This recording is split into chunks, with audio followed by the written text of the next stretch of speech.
Pledge of Allegiance. I pledge allegiance to the flag of the United States of America, to the republic for which it stands, one nation, under God, indivisible, with liberty and justice for all.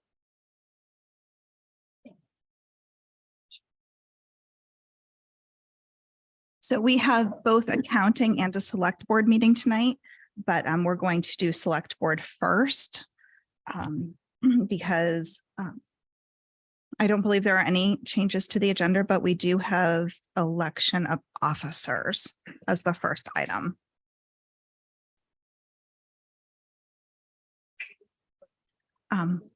Yeah, hold on. I'd like to Just not nominate logged in. John Hill Holgate for chair. Will you run? You do it? I would be delighted to be vice chair as a learning opportunity to get up to speed.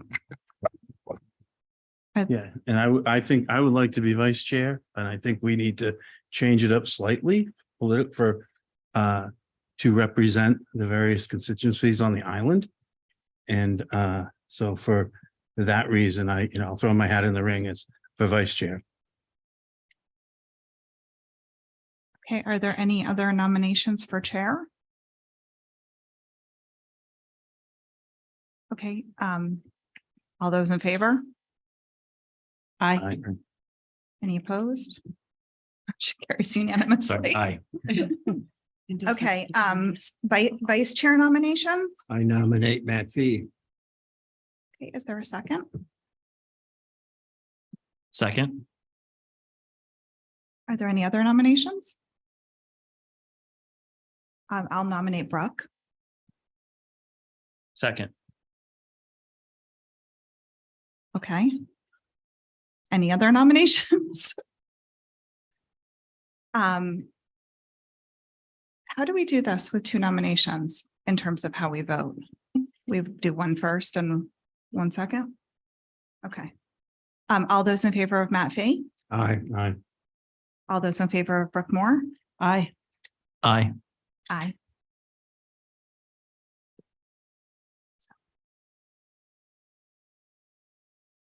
Next, we have announcements. I'll turn that over to Libby Gibson.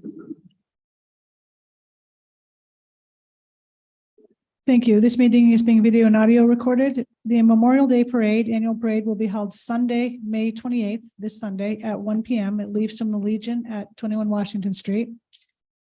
Town offices will be closed this Monday on May 29th in observance of Memorial Day. There's no select board meeting next Wednesday, May 31st, as it's the fifth Wednesday.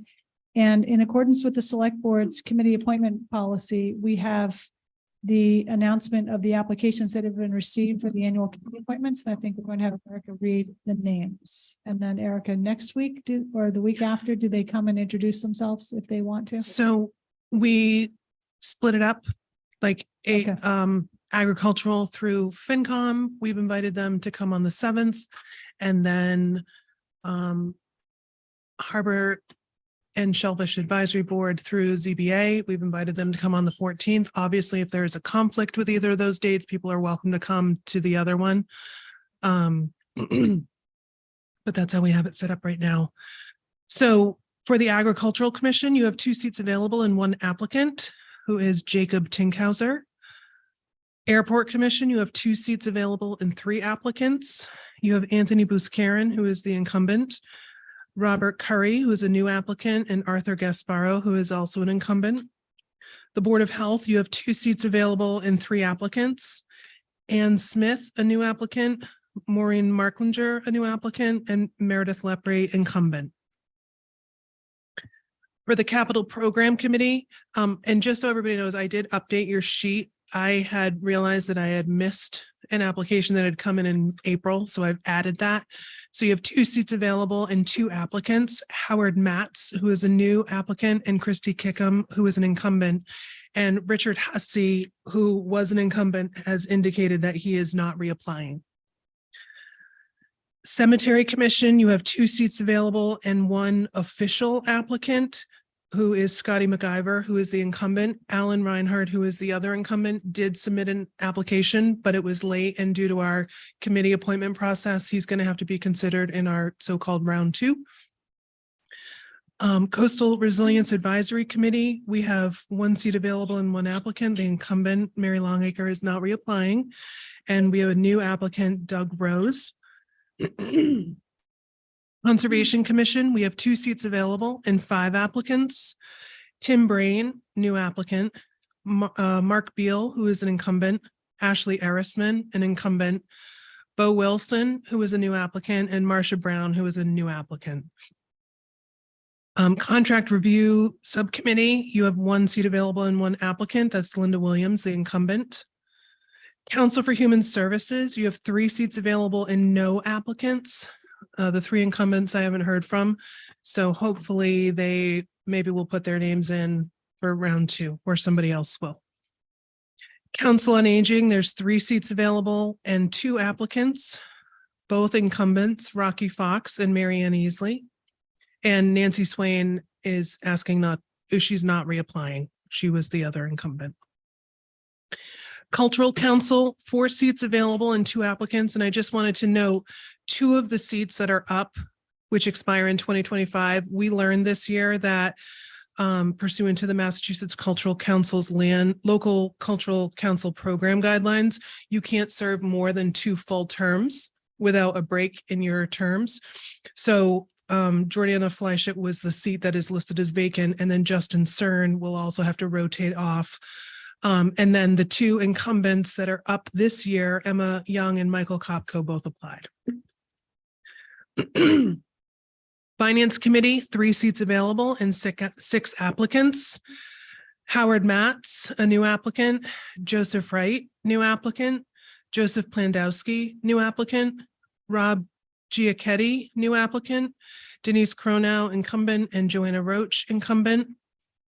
Harbor and Shellfish Advisory Board. This is not one of your normal committee appointments. This is an elected body, but because they had a member who resigned pursuant to Chapter 270 of the Acts of 1979, the Select Board is the appointing authority to fill that vacancy through the term of the seat. And we had no applicants as of the deadline on Friday, but James Sherlin did apply.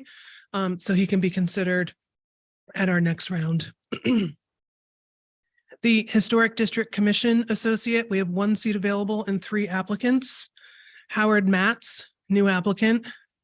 Joseph Robert Paul, new applicant, and incumbent Jesse Dutra. The Nantucket Affordable Housing Trust, we have 1 seat available and 1 applicant, who is the incumbent Meg Browers. Can I point of order? I think David Gray, applied for Affordable Housing Trust, and we had him under Nantucket Historical Commission. Did I get it wrong? You might have. I'll double check that. And if I did, I apologize. Yeah. I think I So, noticed that. and it's not our David Gray, our sewer director. Oh, it's a different. It's David somebody Gray. else. Okay. Yeah. The singer. I don't know about a singer, There you but go. All right. it is not our sewer director. He applied for what?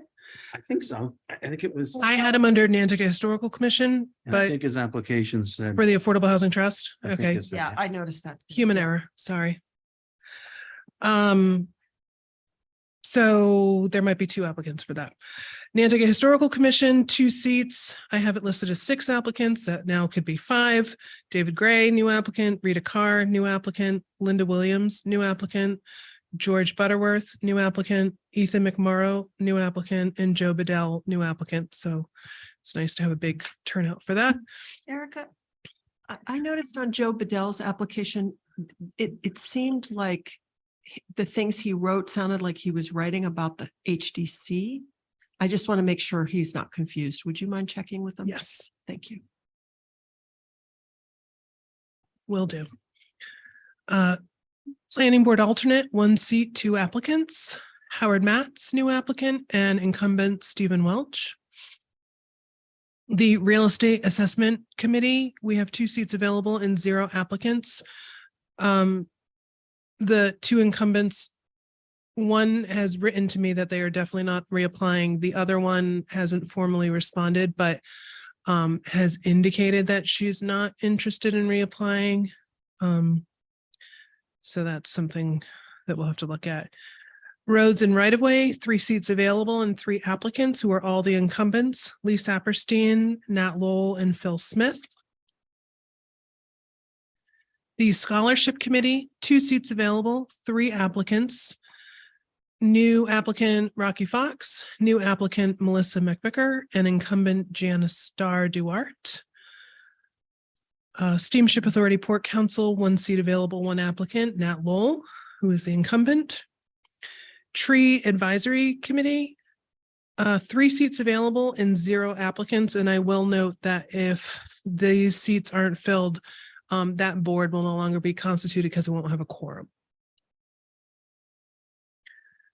Zoning Board of Appeals, there's 1 seat available and 1 official applicant. Joe Marklinger is a new applicant, but Lisa Botticelli submitted her application late, so I'm not sure. Well, you'll have to consider that. Zoning Board of Appeals alternate, 2 seats available with 1 applicant, who is Mark Poor, the incumbent. Not sure if maybe the other applicant for ZBA is interested in the alternate position or not, but that's what you've got for now. Thank you. Are there any select board announcements or comments? I have one that I might as well do now. We had a very lengthy NPNEDC meeting on Monday night. But the big news at the end that has now become fully public is that Andrew Vorse is retiring as of June 30th. And it was a really great, number of people recognizing all of his accomplishments at that meeting. And then also that a contract has been extended to Leslie Snell, and she is accepted to become the new planning director. And I think Andrew's going to stay in the picture in some form for a while, hopefully. Anything else?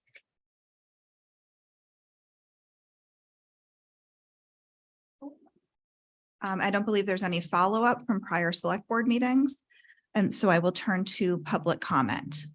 Public comment is for items that are not otherwise on the agenda for discussion. We are limiting time to 3 minutes per person. And if anyone wishes to speak, please come to the mic or raise your hand online.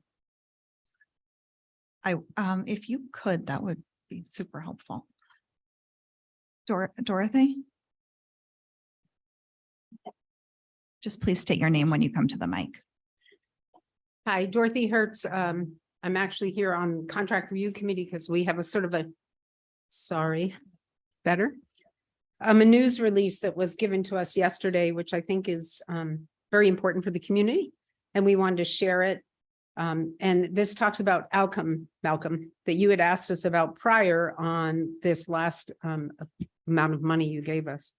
Health Imperatives reached out into a grant from the federal government. There was $11.5 million put out in the WIC grant to improve WIC services throughout the nation. There were 36 people that received those fundings. One of those was Health Imperatives. Health Imperatives won $64,000 on this. The reason they got that was because of the pilot plan that they put in place because we funded them here on Nantucket.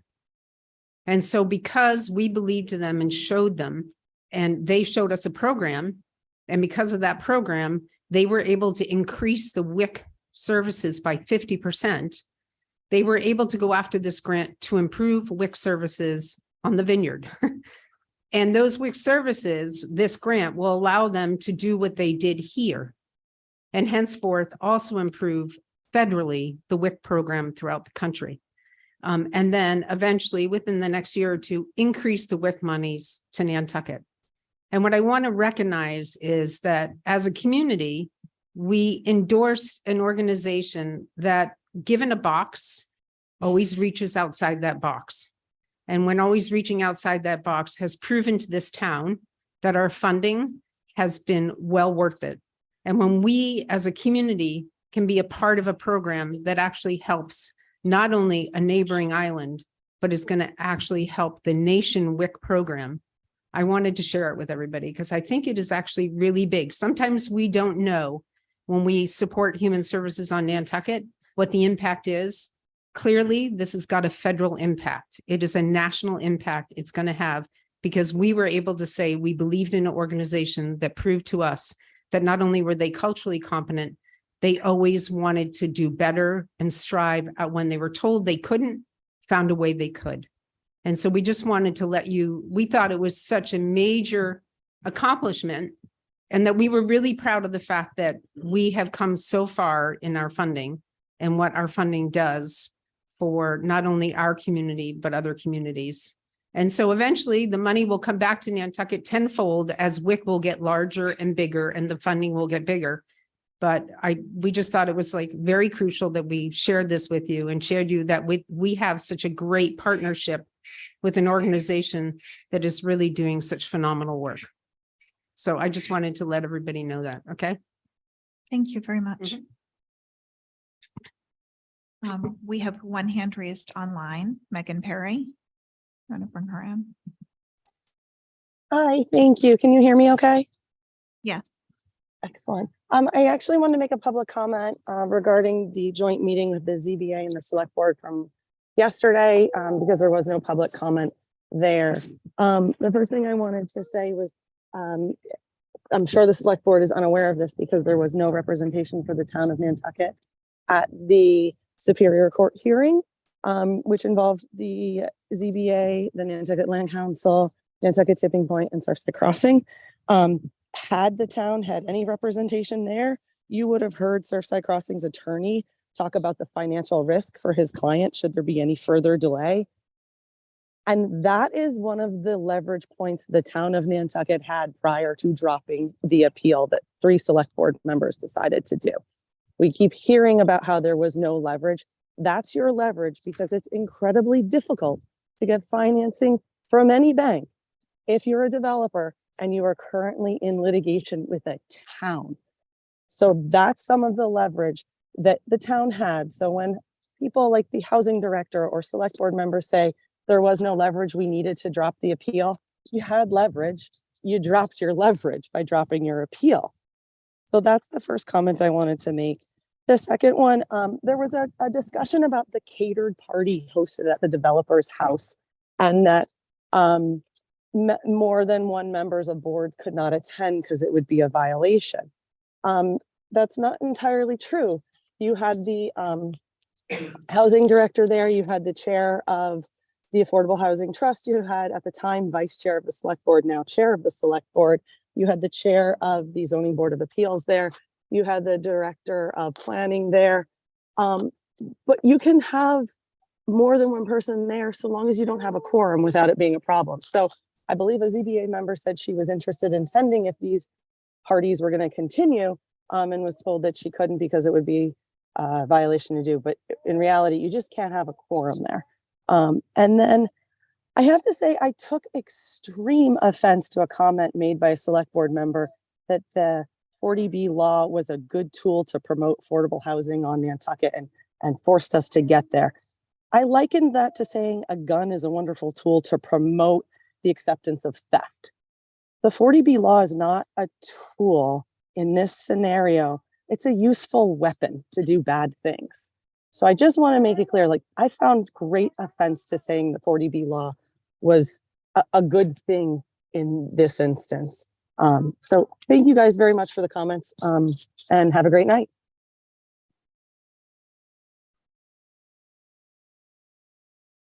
Stephen Cohen. Sure, Madam Chair, Stephen Cohen. I had not intended to make any public comments, but I have to say that affordable housing is a critical issue on this island, and 40B is an important tool in the state and in our community. It is not a gun, and that is a very offensive suggestion by the last speaker, and I really hope she rethinks that position. Are there any further public comments? Okay, seeing none. There's no new business. We will move to approval of minutes, warrants, and pending contracts. If no one has any changes or questions, we could take those all as one motion. Sure. Sure. The first one, Nantucket harbors, sediment and so forth, that includes all harbors. There was some question at some point. That it was only All Just- harbors, one, huh? all harbors. It's all harbors. Thank you. Any other questions or comments? Move approval. Second. Correct. All those in favor? Aye. Aye. Any opposed? Motion carries unanimously. Next up, we have citizen departmental requests and citizen departmental committee requests. Nantucket Community Sailing, request for consent to sublease premises at 12 Industry Road. I guess I can introduce this. Nantucket Community Sailing approached the town several months ago with this request. And the real estate specialist and I talked it over and were inquiring of Community Sailing if they would be willing to share their revenue a little bit more. And that was kind of a back and forth discussion for a little bit. And that was, I guess I would say, declined. And so the request is submitted to you as is. And I don't, Vicky's on if in case there are any technical legal questions on this. And the community sailing director is here as well in case you have any questions. Maybe Diana, you could just sort of summarize. If that's okay, Madam. Yes, please. Hi, I'm Diana Brown, Nantucket Community Sailing. Vicky, it's nice to at least see you on Zoom. I've never seen you before. Nantucket Community Sailing is very grateful to the town of Nantucket to allow us to have a 99-year ground lease for 12 Industry Road. It allows us to maintain and store all of our boats. We've got about 150 boats that serve the 1,000 kids a year that we teach how to sail. And so it's a very important place for us. Starting in 2017, when Marine Home Center had their warehouse fire and they didn't have a place to store their goods, we jointly came to the select board asking for permission for Marine to temporarily rent about an acre of our property, the maintenance property, for temporary storage space for their tractor trailers, which became their temporary warehouse while they rebuilt. That worked out great. And our agreement at the time was Community Sailing would pay the town 10% of the revenue, which came up to about $6,000. And it was obviously a significant amount of money for us. Since then, we've had the boatyards come to us. And as you know, the marine trades community on Nantucket is very close and small. And we all work with each other and help each other out. If somebody's out of bottom paint, somebody else loans it to them until they get it, and so on. And so 3 marine trades organizations came to us: Top Gallant Marine, Island Boat Works, and Nantucket Marine, asking if they could lease space from us for their business.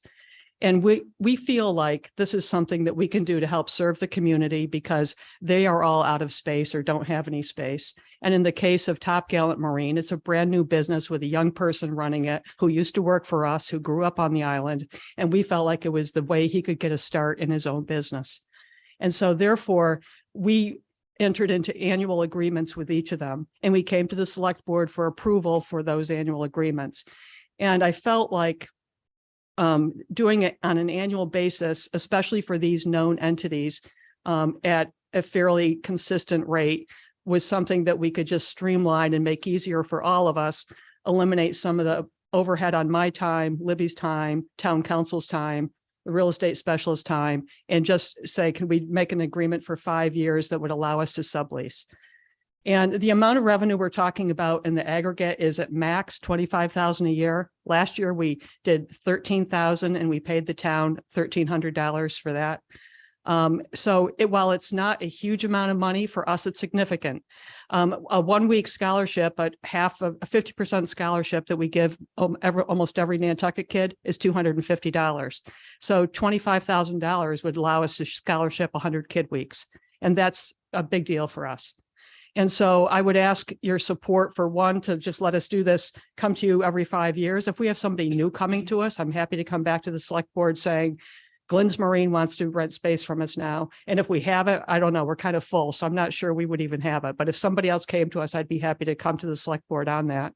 And I also, as part of our original operating lease, agree that we would only rent to the marine trades. We're not storing landscapers' tools. We're not storing cars. We're not in any other kind of business. We're just working with our partners in the community who support us. And so I think I would just ask your support for that. And if you have any questions, I'm happy to answer them.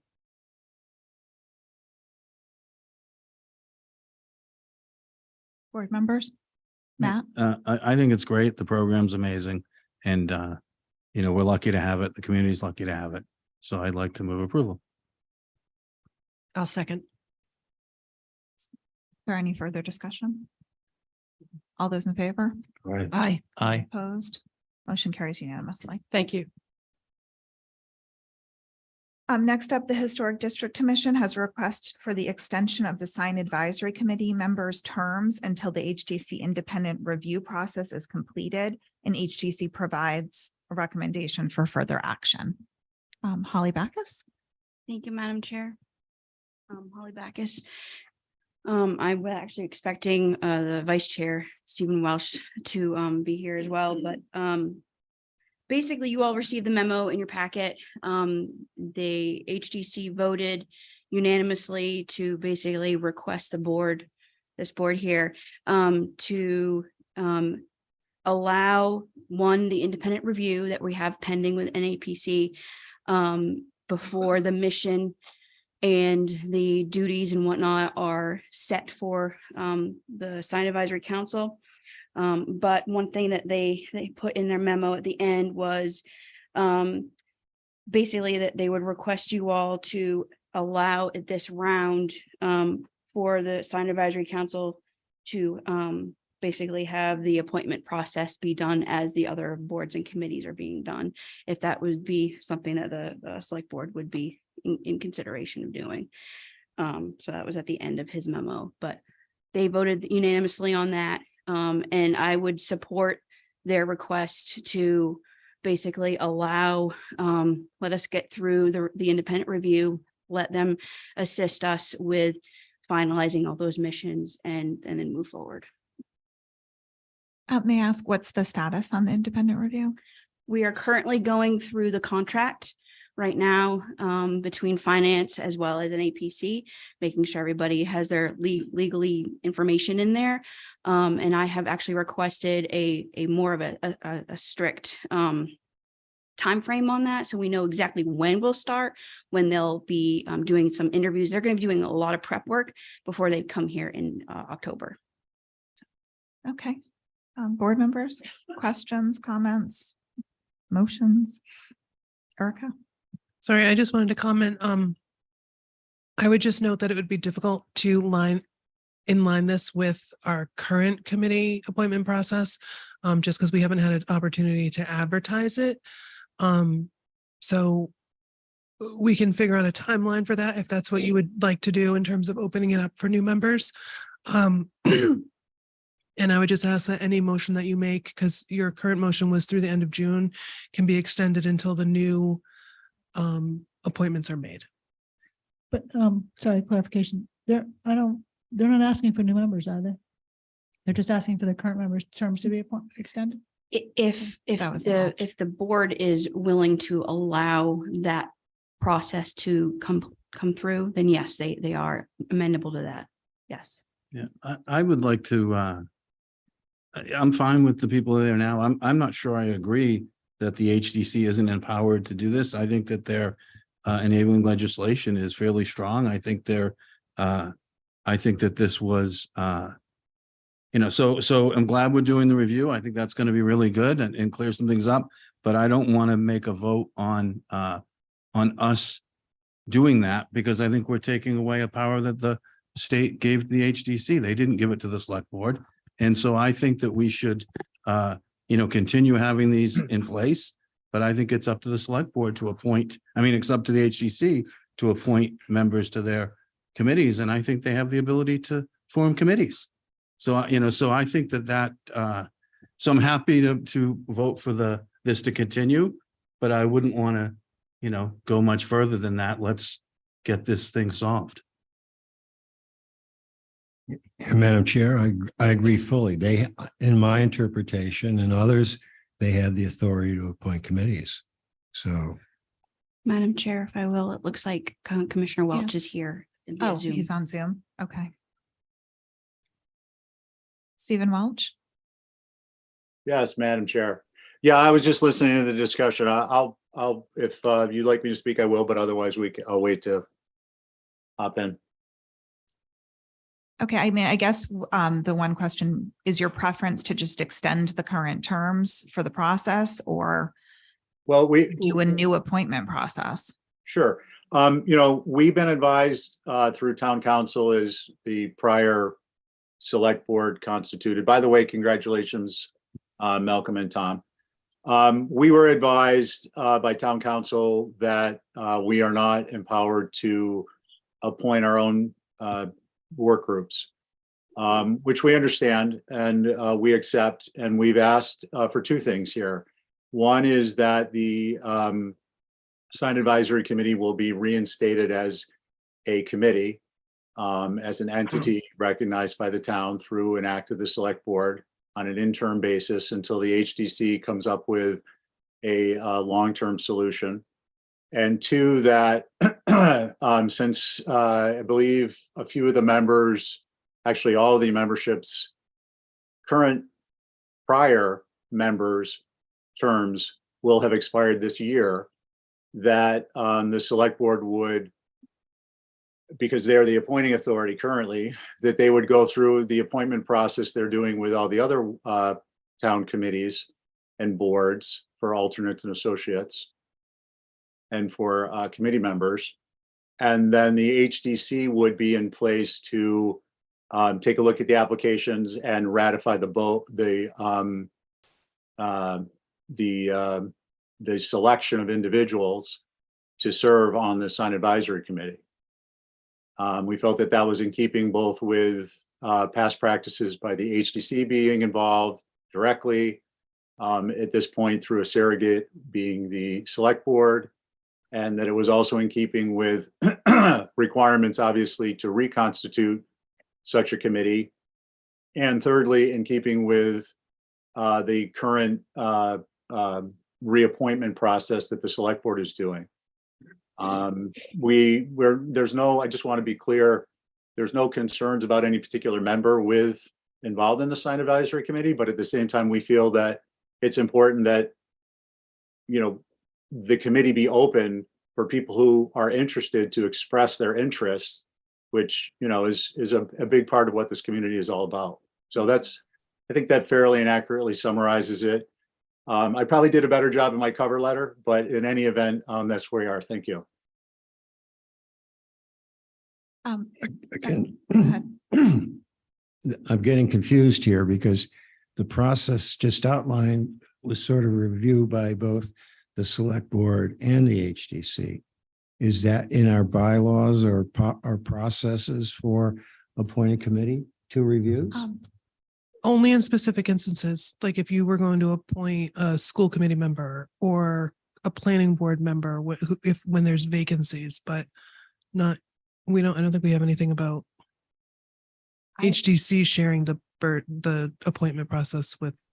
I would be more inclined to have HDC, if we open it up for new applications, it would have to be the next round of appointments because it's too late for this round.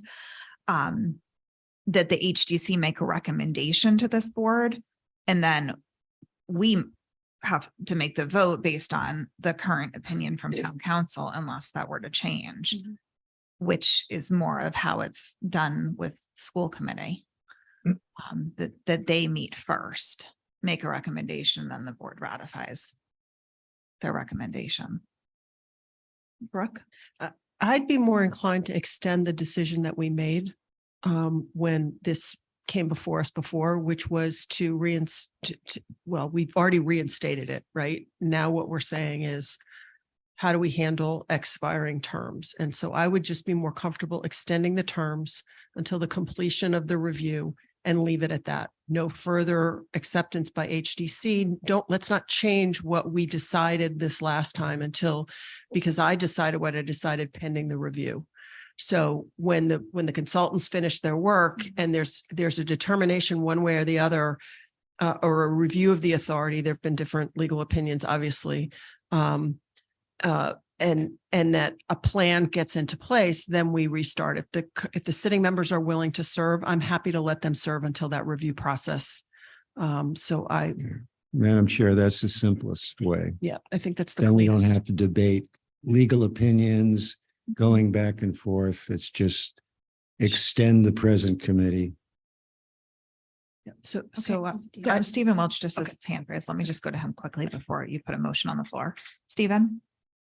Thank you, Madam Chair. Yeah, I can say with confidence, the HDC will have absolutely no concerns with this approach. In part, the reason we suggested opening this up to new potential appointees is in the spirit of that process that the select board entertains. There's no one interested in just replacing the members for the sake of replacing the members.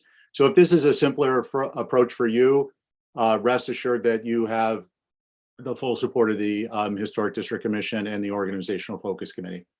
Okay, thank you. Is there a motion? So I move that we extend the terms of the current members of the Sign Advisory Committee until the final report is submitted from the consultant and a plan for and a date for an alternate or new appointment process is established. Second. All those in favor? Aye. Aye. Any opposed? Motion carries unanimously. And the only other comment I'll make is that may not be a new plan necessary. I mean, I think if, you know, the alternative opinion was very persuasive, and it's, you know, so I think that's, you know, that's where I think the power should be myself. And I think, you know, why fix something that's not broken? And the parts that are broke, we aren't fixing. So why, you know, so I think let's, you know, I hope the whole thing is looked at. Madam Chair, if I may, I think my intention is not that there be a new or different plan, but that a plan will be mid-cycle. So there will need to be a new plan. So. I just want to thank you. Thank you. Okay, number 3, request for acceptance of grant of easement for 14 Easy Street LLC. Vicky Marsh. Good evening, Madam Chair. I'm presenting this acceptance of an easement for the town's consideration. This is a property, it's 14 Easy Street Condominium Trust, and their original developer had applied for a Chapter 91 license. And in order to be able to secure the license from the state, they needed an additional amount of public land, or land to be used for public purposes, I should say. And so what they have proposed is an easement over this walkway, which is approximately a little over 700 square feet. And it connects from Easy Street, and then it connects to another walkway, which eventually leads out to South Water Street. So there would be a public walkway leading from Easy Street all the way out to South Water Street as a result of this easement that's being granted to the town. And the town is not being asked to do anything affirmatively as far as maintenance on this. The grantor is going to maintain the access. They're not going to make sure there aren't any obstructions in the walkway. It's free. They're going to make sure that there's no trash or debris kept in there. And they will also remove the snow and ice from the walkway. So really, this is, you know, going to provide public access over this walkway, access out to South Water Street eventually. Do you have any questions? Any questions from the board? Just one, the walkway on the South Water Street side of the walkway, it used to be, or it may still be, vehicle parking for a couple of cars for the restaurant. Is that allowed under this easement, or is that no longer happening? So this easement does not affect the original easement. This is just an easement actually that goes from Easy Street up to connecting to the other walkway.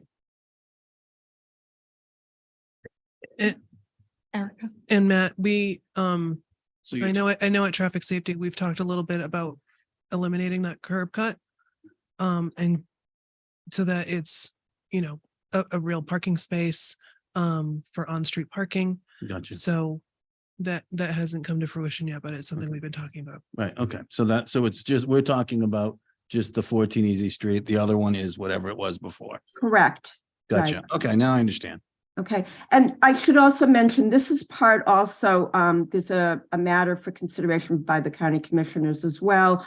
Also including some public land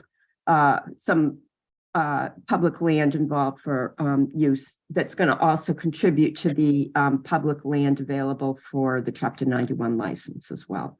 But this one is just for the easement for your consideration.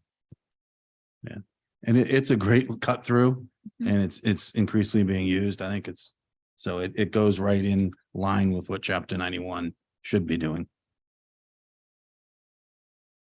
Okay, any further? Is there a motion? So moved. Second. All those in favor? Aye. Aye. Any opposed? Motion carries unanimously. Number 4, request for approval and execution by town of complaint for approval of plan and issuance of certificate of title for approval of subdivision plan identified as land court plan 10937-30 for property located at 8 Chatham Road. Vicky?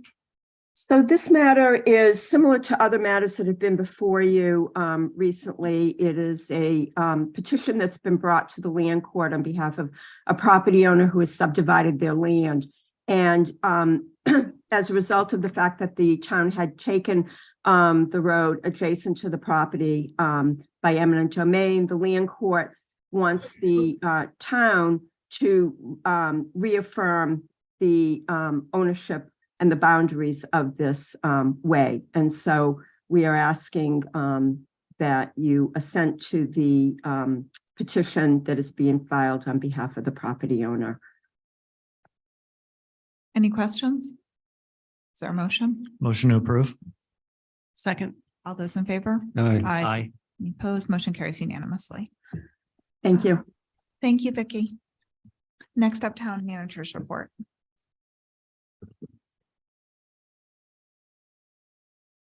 Thank you.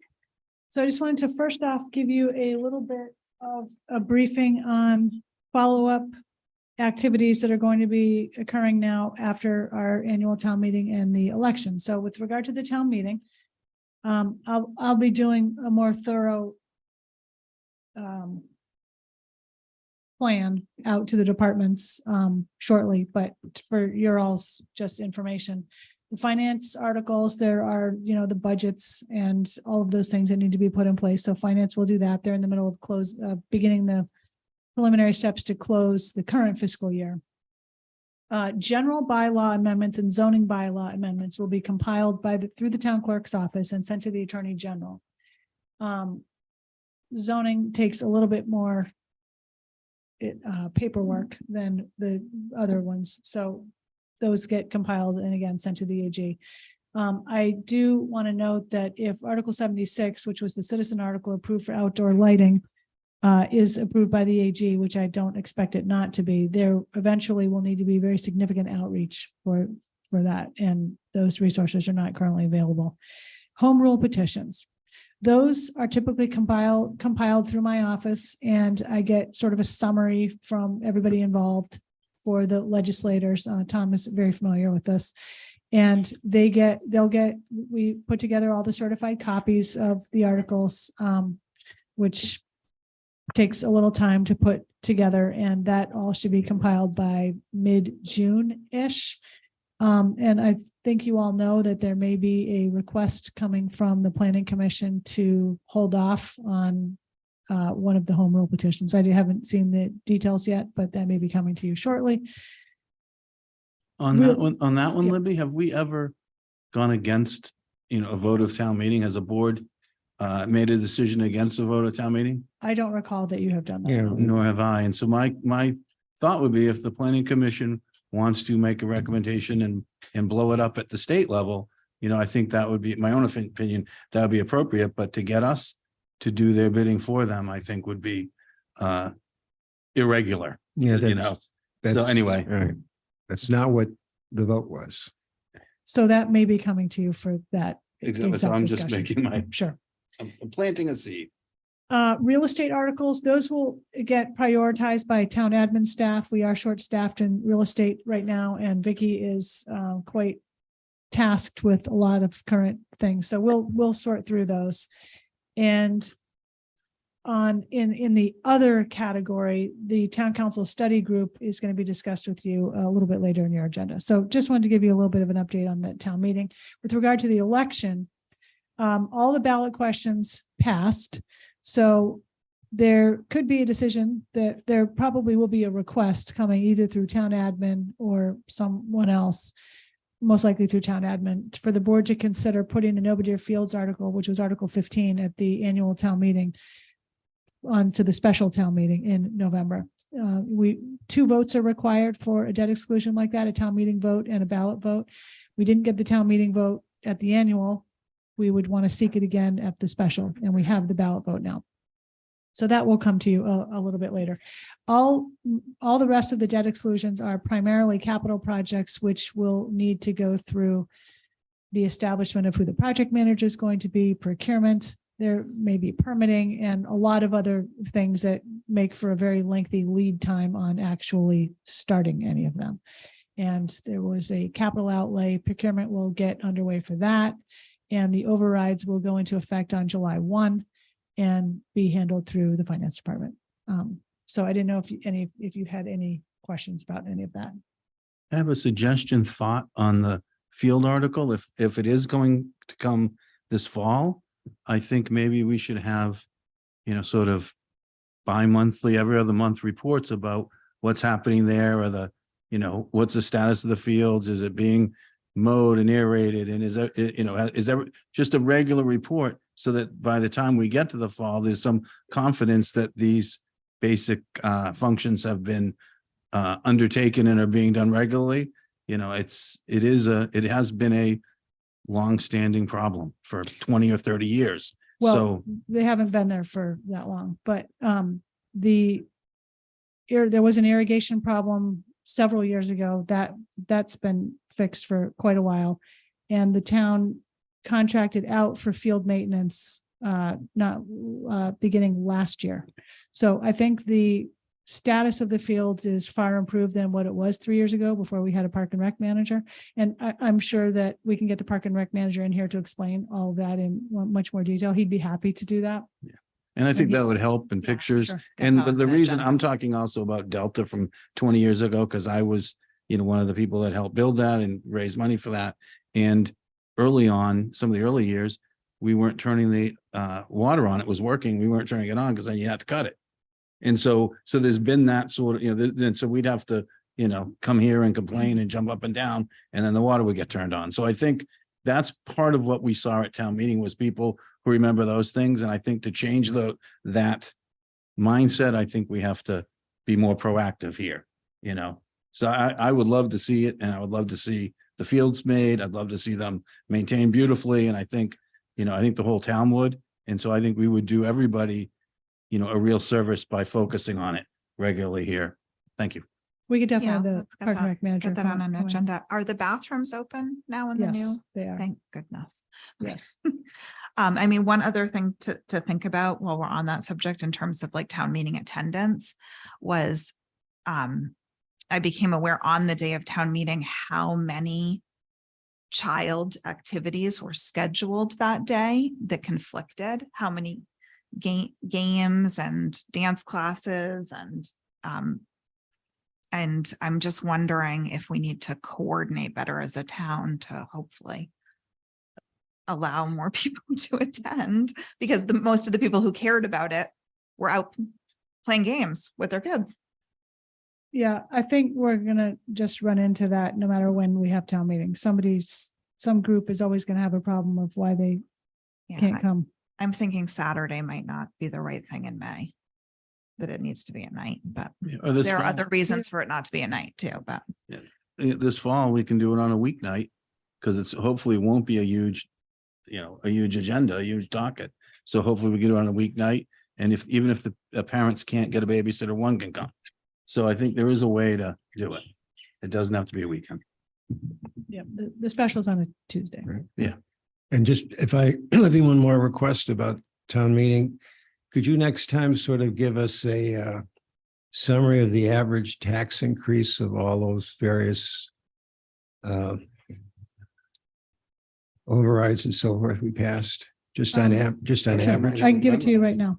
Oh, that's terrific. I was just going to quickly note too, there is a great tax rate calculator on the town's website on the elections page, and you can plug in what the assessed value of your property is. You answer a question and it completely populates it for you. It's fantastic. Thank you, Erica, for mentioning that because it is quite handy. The annual tax bill for a year-round property valued at $1.688790 million and which qualifies for a residential exemption. For everything that passed in the first year, the tax bill increase will be $426.68. In the second year, it would be $395.37, and going forward, because one of the questions is only a 1 year increase. And this number is a little variable depending on when money is borrowed. It won't be borrowed all at the same time, and it won't be borrowed immediately.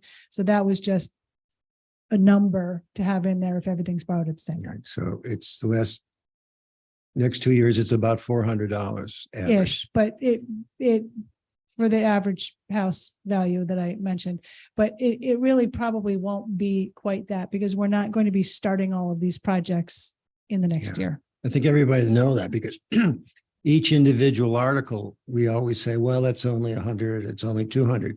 But when you add them up, it's $400. Yeah. But we also have to consider what debt might be expiring too. There's that, and there's the interest rate. And so there are a lot of variables that go into it. That's just a number based on certain Right, but it's assumptions. 400 plus or minus. Yeah, Thank but you. you're also talking average home with, with a residential exemption.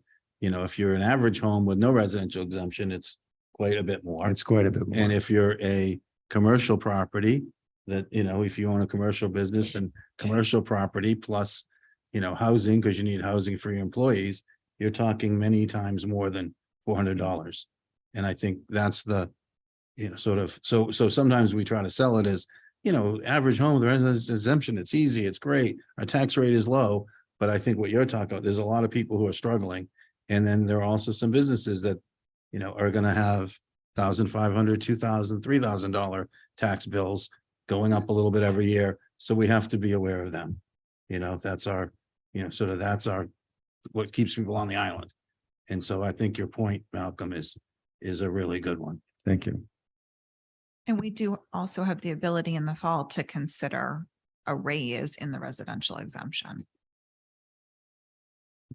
Yeah, and or a lowering of the commercial slightly. Mhm. So we've For kept both. that. Yeah, we had, just this is for Tom Moore. At one point I served on a board that wanted to give the full residential exemption away right away. And fortunately, it did not pass. We talked them out of that because we still have a little bit of leeway. And we've been conservative on that. So, because we knew we had some big years coming up.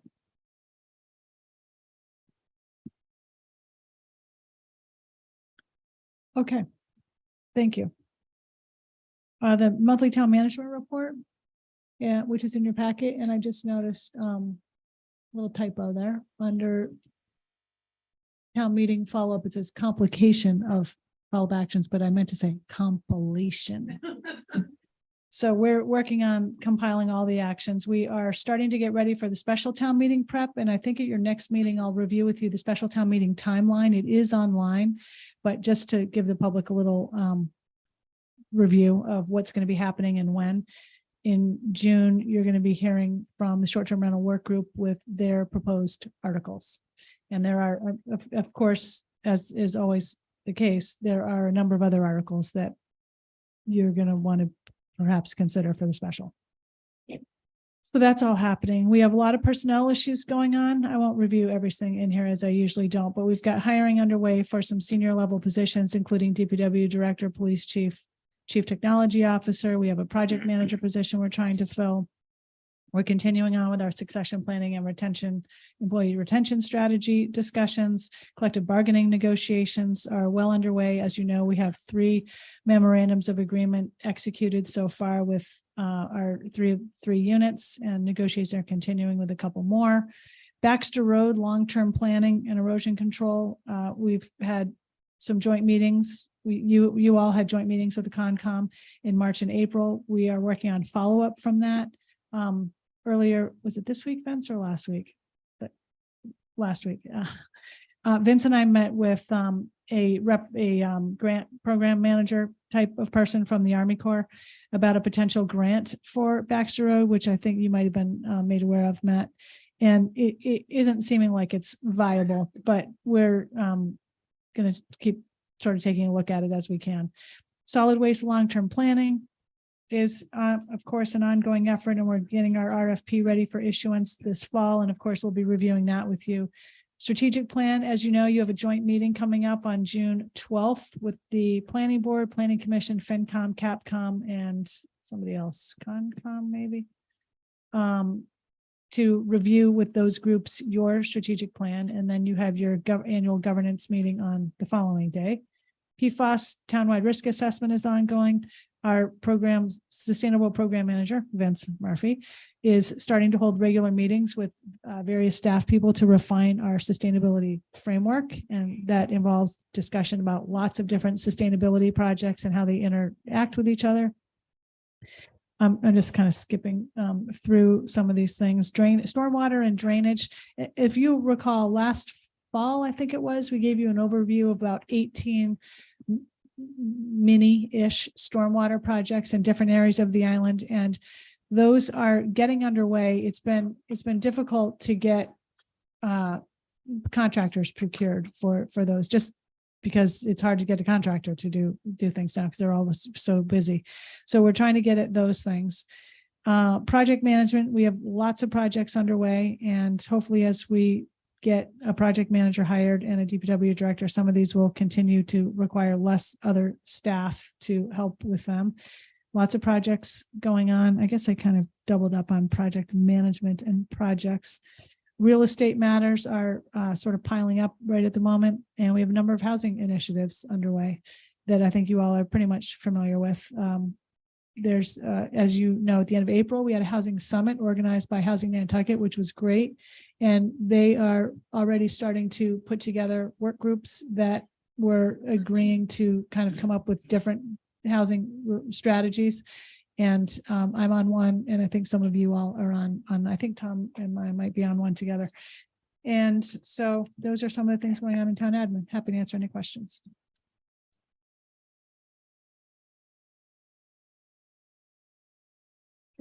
Thank you. Okay, next up, select board reports and comments, discussion regarding town council study committee membership and other details.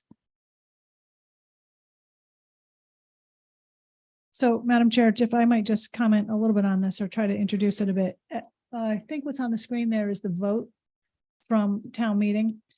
And what really needs to be decided by you all is how many things like how many people should be on this group, what the composition should be. Do you want any specific representatives from anywhere?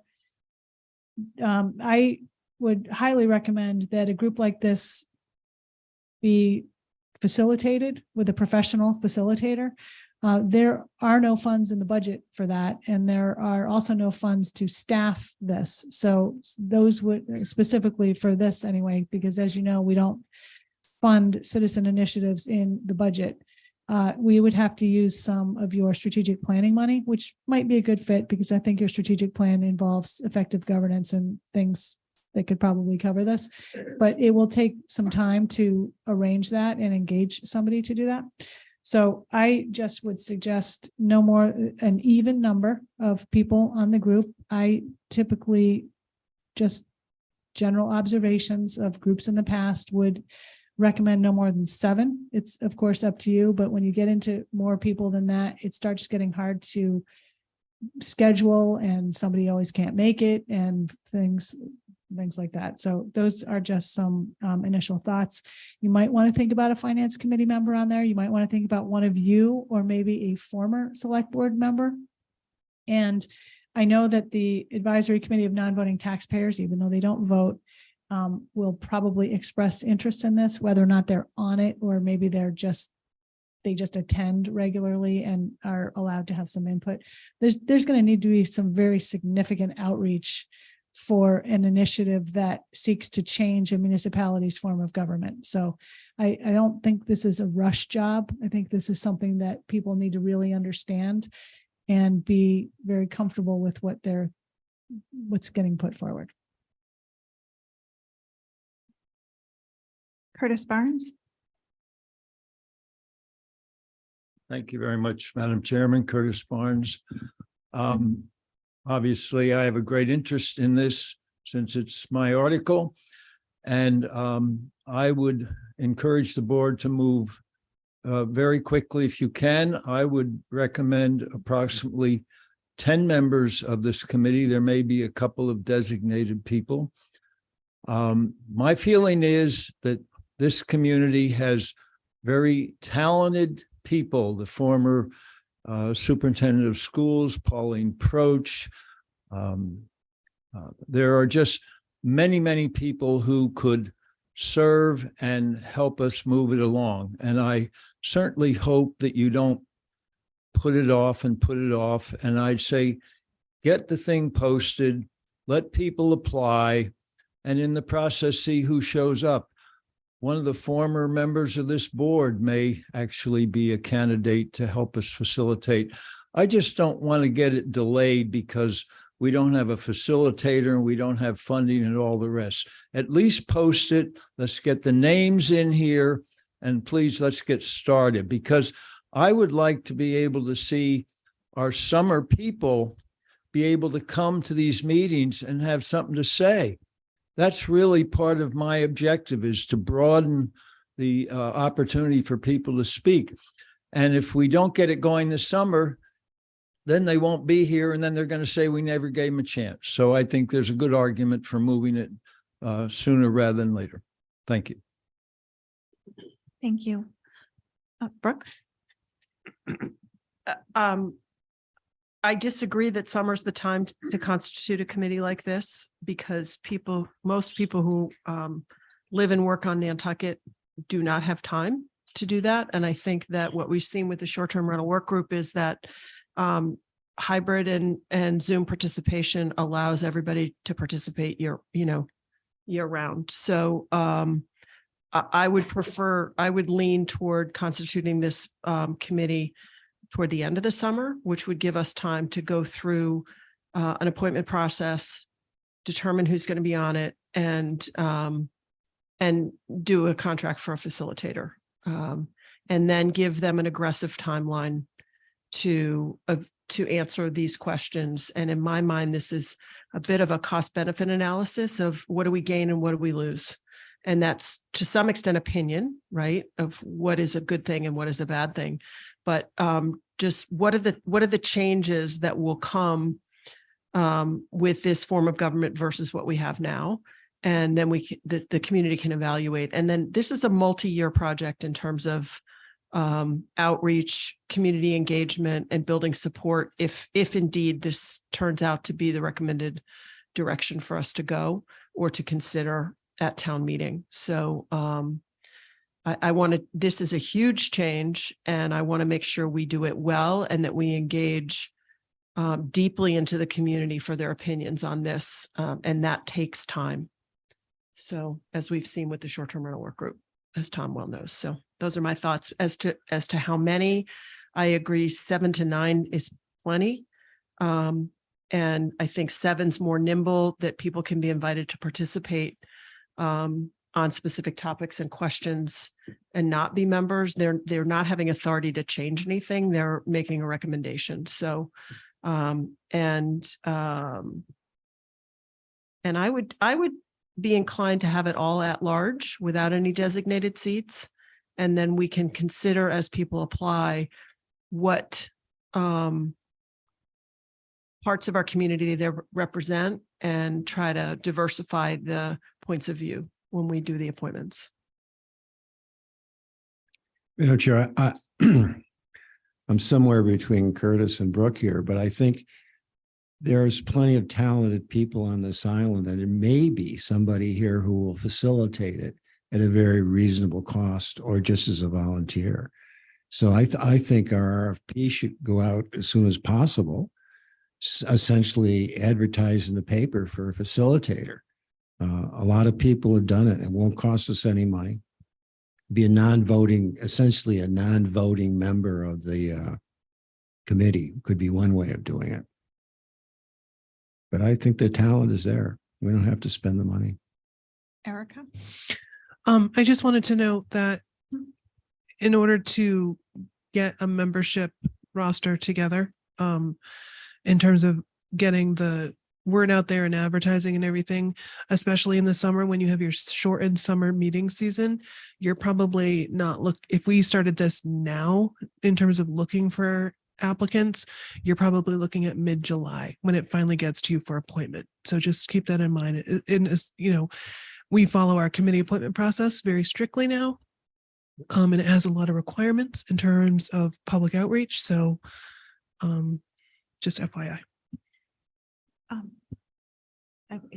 Tom, go ahead. Thank you, Madam Chair. One thing I've noticed on the short-term rental work group is just the amount of volume of information that comes in to the facilitator.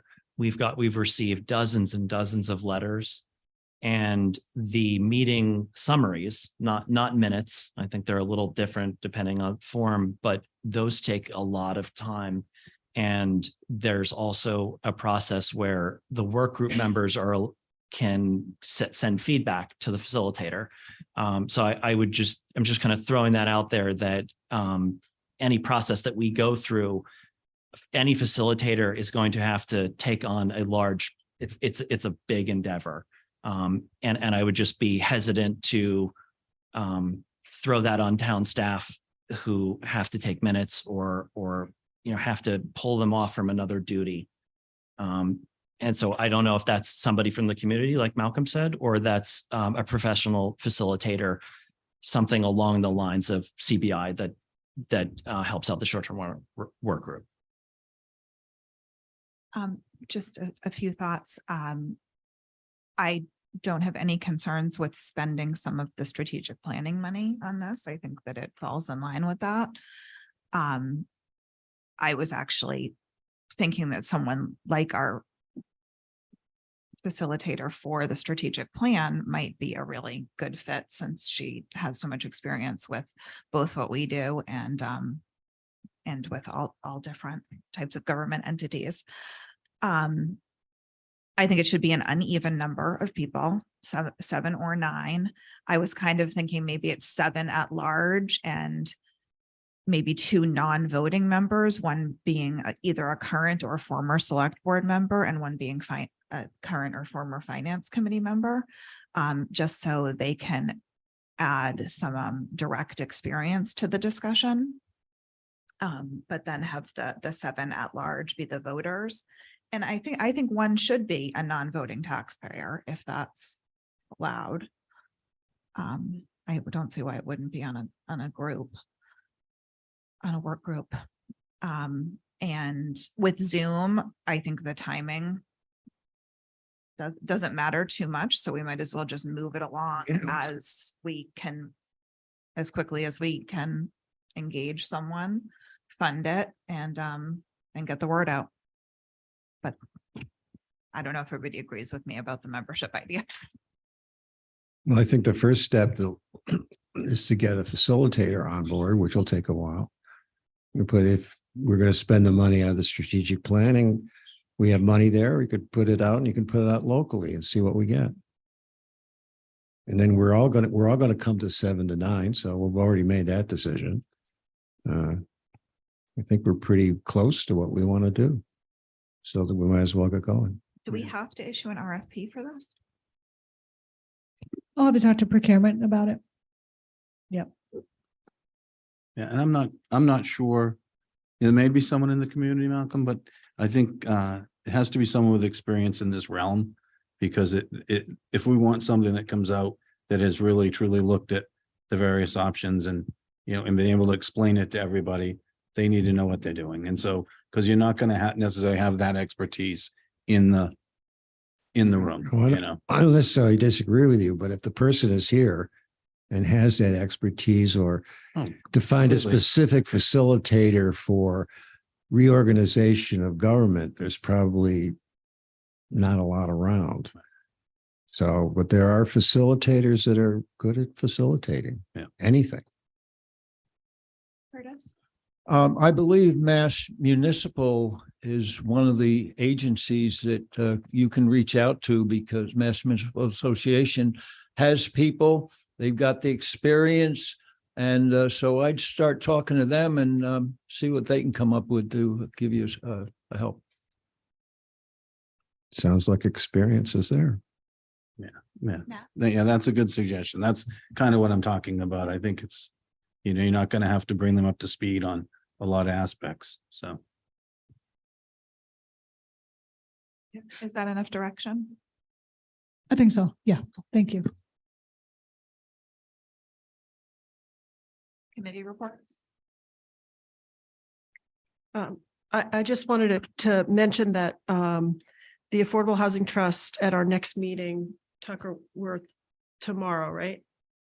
Is going to have on our agenda a discussion about the formation of a neighborhood first like work group to work on establishing deed restrictions and guidelines for deed restrictions, particularly in the home ownership environment.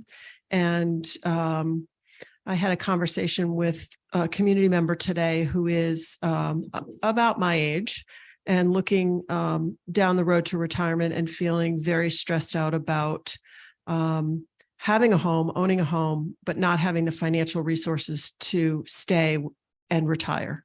And so to me, accelerating this, now that the funding is in place, the opportunity for someone like that to have us purchase the community to purchase a deed restriction on their home so that it will always remain a year-round home and give that person the resources to be able to not have to worry about working until they're 85. And I think I'm sort of imagining a menu of deed restrictions that maybe might fit different needs for people in the community, but I'm very excited to move this process forward from the Housing Trust tomorrow. So that's great. Anybody else? Yeah, Matt? Coastal Resiliency met Tuesday, discussed Baxter Road, and one of the things we're going to do is all the different committee members, and they've taken a tour. Most of it, everyone has walked Baxter Road, looked at the different parts from town all the way out to the lighthouse, and we're gonna try see if there's any consensus on what's the right way to move forward in some manner. I'm not saying it, particularly well, but we're going to see if there's anything that the group itself agrees upon as advice to the select board or to the town. So I think that's it's due June 2nd. I think everyone has to sort of get their thoughts together and in by June 2nd. So we may be hearing something along those lines, which will be interesting. Okay. The other comment was in the minutes, it reminded me of the last MASH episode. It was all comments about Jason this and Jason that, and it was his going away minutes. And I forgot to mention that it was a really nice going away for him. So. Thank you. Only other thing from the NPEDC meeting that I wanted to highlight again is the long range transportation plan survey. It's really easy to fill out and they're looking to they've got a number of responses already, but they're looking to try and double them. So log in and fill it out if you can. if I may add, Madam Chair, that survey is available in English, Spanish, and Portuguese. And I also it made me think of something. The Steamship Authority is doing a strategic planning process, and they too have an active survey open, and it is now available in Spanish and Portuguese as well. So I'm hoping Florencia can push that out on town social media now that that's been done. Excellent. Yeah, I think that's great. I can be a little bit critical of surveys, and I was shocked that there were, 300 or 500. And so, we may have to tighten up some of our questions, et cetera, if we're going to use this as a vehicle for public information, but, public outreach. But I think if you're getting that many, you're doing something right, which is great. So. I think as the community becomes aware that this is how we're gathering information, it becomes a routine for people and a really great way to connect. And I think the Zen City software is a huge tool in that. And I think as people realize that they can have their voice heard in this way, they will do it more and will become a better and more productive vehicle for us as we move forward. So. One other comment. The other thing we've talked about was the change, NPDC and Andrew retiring, et cetera. And I think this is when we had the Novak study, I'd like to have this on a future select board meeting. When we had the Novak study, I think it was 2019, there were some recommendations that were kind of put on hold, that were in there that we've kind of put on hold. A lot of things have been done, but I'd like to do a review of that. But this would be the time to decide, is the MOU, how does the MOU transition? Are we hiring a planner for the town or a planner that's under NPDC? All the different questions that were in that report, I think should be, this is our opportunity to do that. This is the timing that we should do it. And so I'd like to start that sooner rather than later. So that's for a future. So please put that on. And Madam Chair, just seconding that, could Libby or someone send me the contract that we have with the Planning Commission?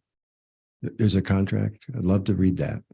Sure. I am working on some revisions to it right now, and I have a meeting tomorrow with some people about it, and I'm hoping to get it on and If you could just document on the this organization. present one without revision, I would appreciate. Yeah, because one of the questions I couldn't answer, NPDC can hire, and they have hired, and they have for their position, but I'm not sure that they can hire for the town. And so people are asking me, and I couldn't answer that. So can they hire for the town, or what's the process the town hiring has to go through? And so there's some of those things I think need to be clarified. There seems to be differences, so I'd love to see the contract. Okay. Well, congratulations to our newest member and to the extension of Malcolm's term. And can I have a motion to adjourn? It's very early tonight. Is So moved. there a second? Second. All those in favor? Aye. Aye.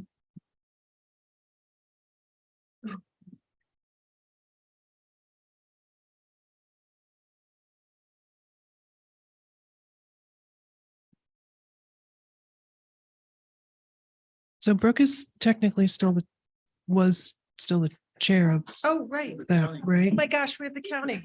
We're all sitting here. Hello. Okay. Let me pull up the agenda. Thank you for reminding us. We're not used to doing it in this order.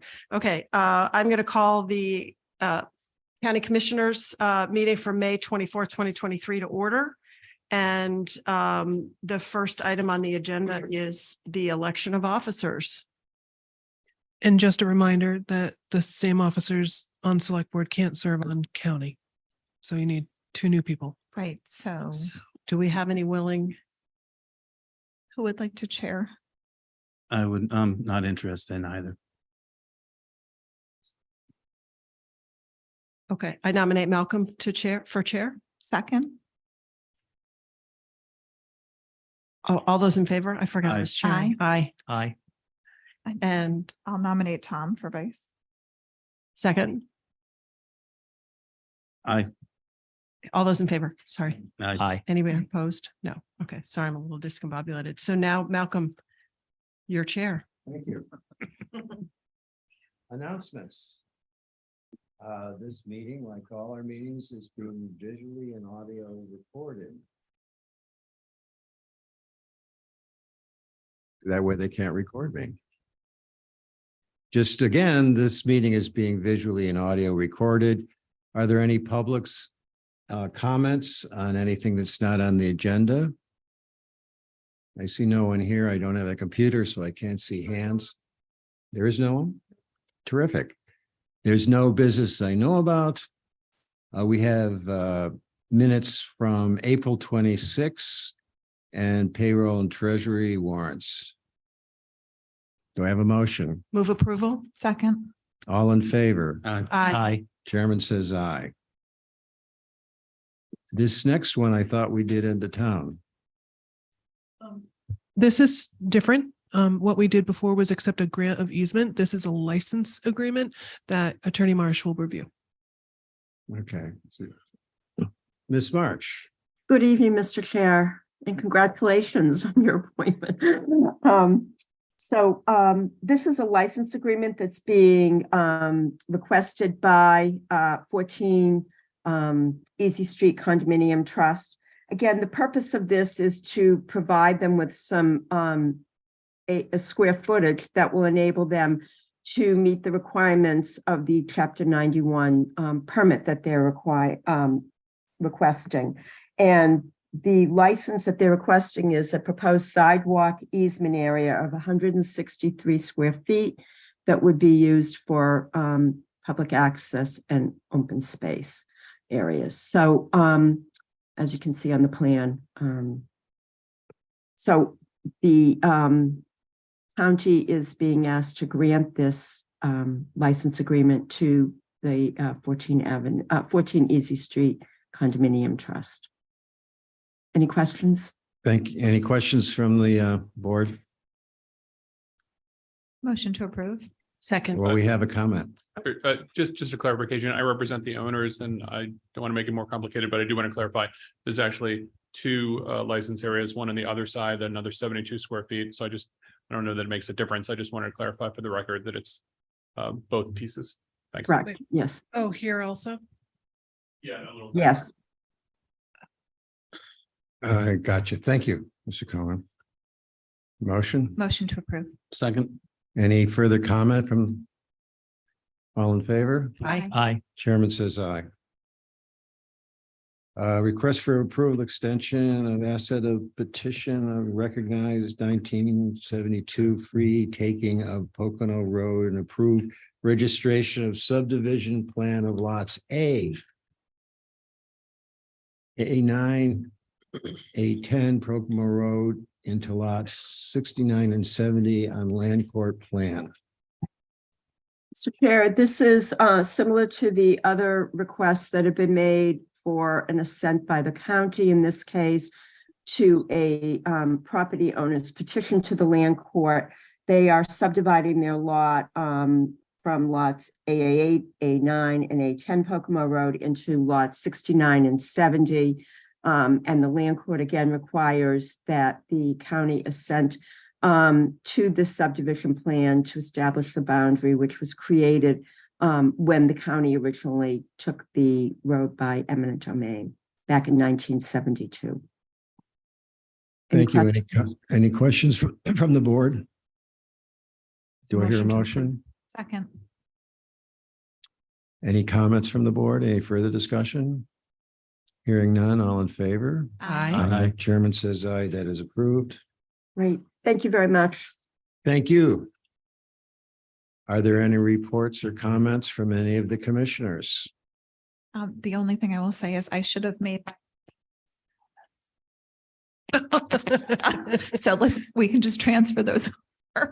I think by unanimous consent, we will transfer those comments from this agenda to the other, or the other way around, from the previous meeting to this meeting. I think we can all agree that that's acceptable. Anything else, fellow commissioners? Motion to adjourn. Second. All in favor? Aye. Aye. Chairman says aye. Good evening, everyone. All right, so you have, you all have stuff.